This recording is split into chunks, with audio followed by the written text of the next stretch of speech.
remercions pour un temps comme celui-ci.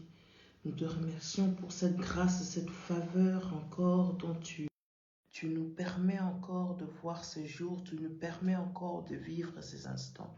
Seigneur Jésus, sois loué dans ce que nous faisons. Nous sommes là pour te servir, nous sommes là pour la gloire de ton nom. Cher Saint-Esprit, je me tourne vers toi. Ma prière est que tu puisses glorifier Jésus. Seigneur, merci pour cette opportunité. Merci pour les vies que tu transformes. Merci pour ce que tu fais pour nous ici à la Brèche, en privé comme en public. Seigneur, que ton nom soit loué, Seigneur Jésus. Que ton nom soit glorifié, Seigneur Jésus. Merci pour les familles que tu as atteintes. Merci pour les familles que tu as touchées. Merci pour nos vies que tu transformes. Chaque jour, Seigneur, tu nous montres encore que tu es là encore. Tu es toujours là. Tu as toujours été là pour nous. Tu ne nous as jamais délaissés. Tu ne nous as jamais abandonnés. Mon âme te loue encore ce soir. Mon âme te bénit. Mon âme bénit ton saint nom. Merci, Seigneur Jésus, pour cette nouvelle semaine. Merci Seigneur Jésus pour ce nouveau jour. Merci Seigneur Jésus pour ta grâce, cette grâce qui repose sur nos vies, cette grâce qui a surabondé encore une fois de plus. Nous sommes témoins de ces choses, nous sommes témoins des choses que tu fais, nous sommes témoins de tes bienfaits dans nos vies et dans les vies de chacun de nous. Cher Saint-Esprit, je me tourne vers toi. Ma prière est que tu puisses glorifier Jésus. Glorifie Jésus dans ma vie, glorifie Jésus dans la Brèche, glorifie Jésus dans tout ce que nous faisons, au nom puissant de Jésus. Alléluia. Cher Saint-Esprit, je te recommande moi-même. Je voudrais diminuer, mais je voudrais que tu puisses ressortir Jésus. Laisse que Rose puisse diminuer et que laisse que Jésus puisse être élevé ce soir. Laisse que moi, Rose, je puisse disparaître, mais que la parole de Jésus puisse atteindre les extrémités du monde. Seigneur Jésus, merci pour tout. Cher Saint-Esprit, je te recommande chaque personne qui va suivre. Je te recommande ma vie, Seigneur. Je te recommande les oreilles et les cœurs que tu as disposés pour ce soir. Que toute la gloire revienne à Jésus, au nom puissant de Jésus-Christ. Amen.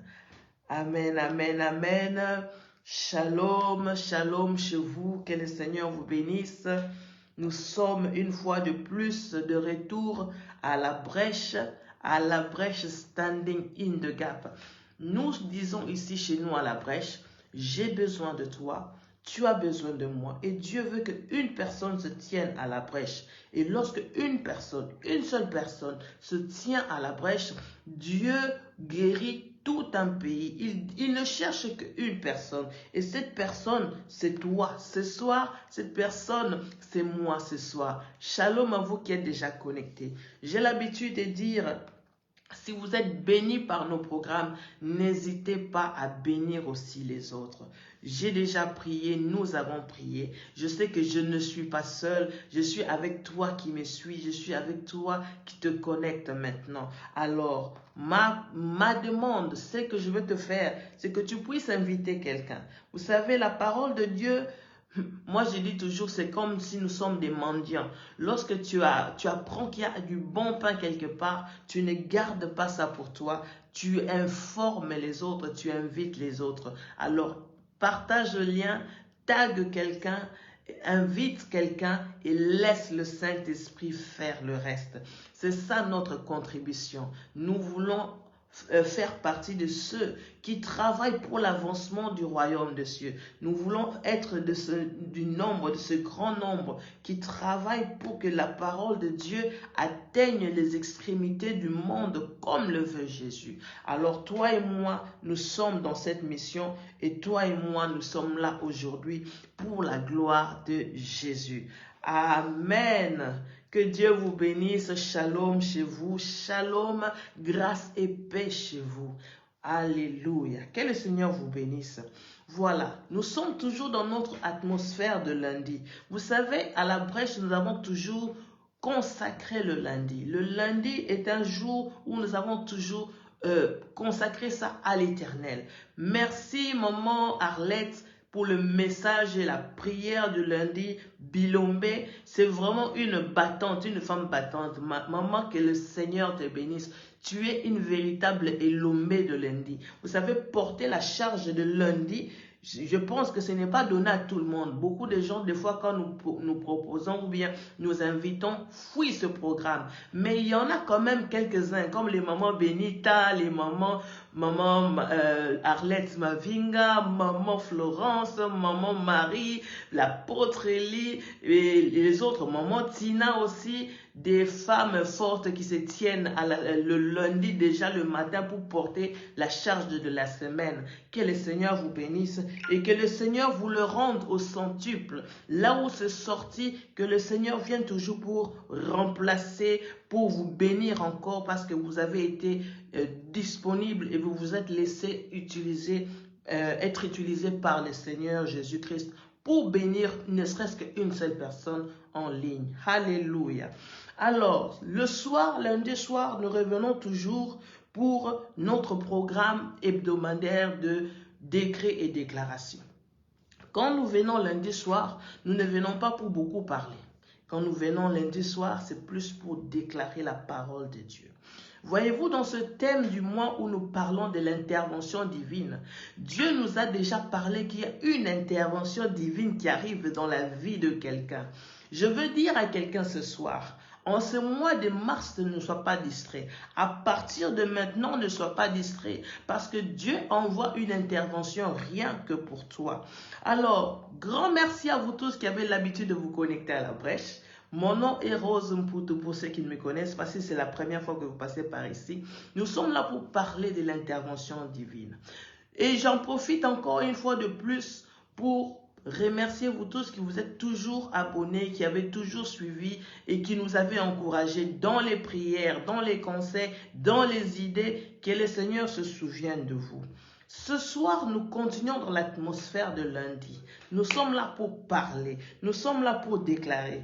Voyez-vous, déclarer la parole est une chose importante que tout chrétien doit savoir. Ici à la brèche, chaque lundi soir, nous déclarons la parole de Dieu. Nous couvrons notre semaine avec la parole de Dieu. J'aime ce que Dieu nous dit dans Ésaïe 55 au verset 11. Dieu nous dit que sa parole ne lui retourne jamais à vide. Sa parole ne retourne jamais sans avoir accompli ses desseins, sans avoir accompli ce pourquoi il a sorti. Quand il parle, ce n'est pas pour rien que Dieu parle, parce que cette parole qui sort de la bouche de Dieu sort avec une mission à accomplir. Et ce soir, je ne veux pas que tu puisses rater ce que la parole de Dieu est sortie pour ton cas. Je ne sais pas ce que Dieu t'a déjà dit. Je ne sais pas ce que Dieu va encore te dire aujourd'hui. Je sais que chacun de nous aura sa part et chacun de nous va entendre ce que Dieu a prévu pour lui. Mais ce que je sais, une chose est sûre, c'est que je peux avoir des paroles vides. Tu peux avoir des paroles vides, mais la parole de Dieu n'est pas vide. Quand elle sort avec la vie. Quand elle sort avec une mission à accomplir. Et cette parole ne retourne jamais à Dieu sans avoir accompli sa mission. Alléluia. Alors, il est mieux, au lieu d'appliquer la parole de Maman Rose, au lieu d'appliquer la parole de la brèche, applique la parole de Dieu pour toute cette semaine, pour ta vie, pour ta famille. Et c'est là au nom puissant de Jésus-Christ. Alléluia. Alors, nous sommes là, comme je disais, nous voulons parler à notre semaine, nous voulons déclarer la parole de Dieu. Tu as besoin de ta langue, tu as besoin de ta bouche, tu as besoin de ton volume, de ta voix. Alors, sois préparé et tiens-toi prêt. Lorsque tu sentiras que tu es dans la position où tu veux parler, n'hésite pas à le faire et n'attends pas que je le dise. Parce que même si je te prompte ou bien que je te prompte ou pas, dès que tu sens que tu peux déclarer, déclare. Saisis le moment quand le Saint-Esprit t'inspire, déclare la parole de Dieu. Alléluia.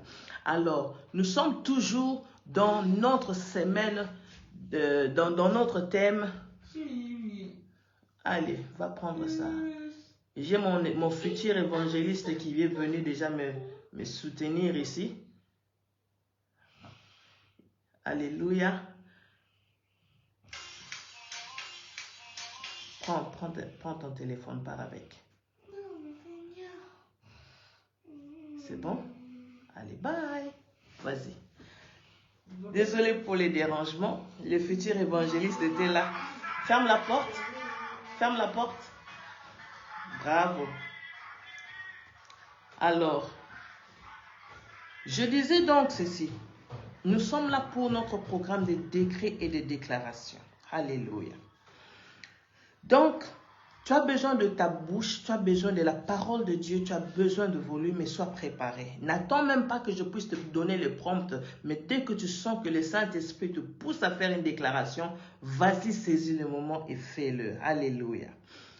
Pourquoi nous voulons le faire? Parce qu'il n'y a pas mieux que s'aligner avec la volonté de Dieu. Il n'y a pas mieux que s'aligner avec la parole de Dieu. Parce que la parole de Dieu est esprit et vie. La parole de Dieu est la vie. C'est ça la vérité. Alors nous voulons être rangés du côté de la vérité. Nous voulons être du côté de la victoire. Nous voulons être du côté où Jésus-Christ est. Il est dans sa parole. Il est sa parole. C'est lui, cette parole, qui a tout créé. Et il nous a créés à son image, des êtres qui parlent, et notre parole peut aussi créer. Voilà pourquoi nous venons chaque lundi pour déclarer la parole de Dieu, parce qu'en déclarant de notre bouche, en parlant comme nous le faisons, nous créons cette réalité spirituelle autour de nous.